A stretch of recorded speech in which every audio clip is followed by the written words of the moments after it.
사실은 흙밟기가 쉽지 않습니다. 자연 그대로 있는 맨 땅을 만나기도 어렵다 보니 맨발 걷기가 붐을 이루는 계기가 아닌가 생각됩니다.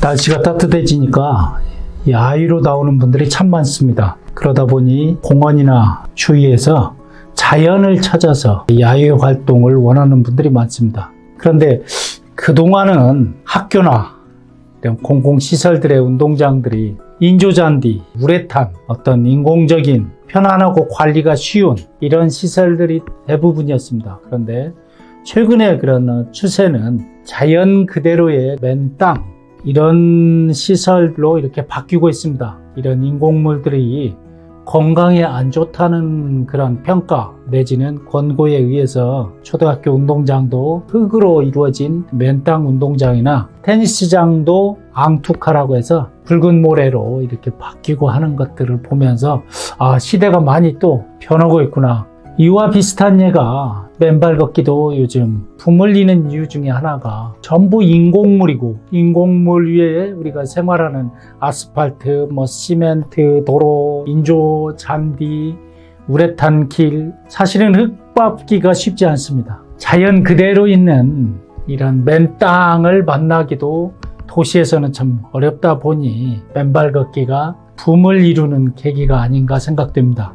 물론 맨발 걷기의 장점, 접지이론, 지압이론, 대사의 혈류순환에 도움이 되는 이론들도 있지만 어찌됐든 자연 가까이 갈 수 있다는 것, 자연적인 것이 건강에 좋다는 겁니다. 또 일상에 이제 약이나 치료도 점차 의료도 이제는 좀 변해야 할 때가 되지 않았냐 생각됩니다. 저는 개인적으로 이런 수술이나 화학약품에 의존하거나 인공적 영양제에 의존하는 이런 것들에 대해서 저는 신중하고 그런 건 최후의 수단으로 남겨둬야지, 처음부터 그런 선택을 치료했을 때 인체 부담, 그에 따른 감내해야 할 부분들이 생각보다 크다는 겁니다. 일정 기간 천천히 나아도 좋으니 자연 친화적인 치료, 스스로가 치료할 수 있는 나의 몸의 회복력을 믿고 생활 습관을 개선을 하면서 조절을 하면 회복의 그런 반전을 기할 수 있다는 신념입니다.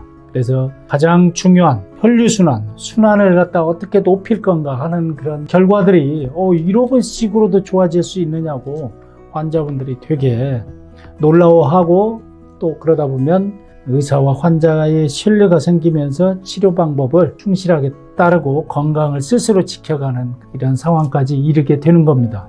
내 몸속에 있는 자연적 치유력을 높이는 통합적인 관점에서 접근을 해야 하지 않느냐, 이렇게 생각합니다.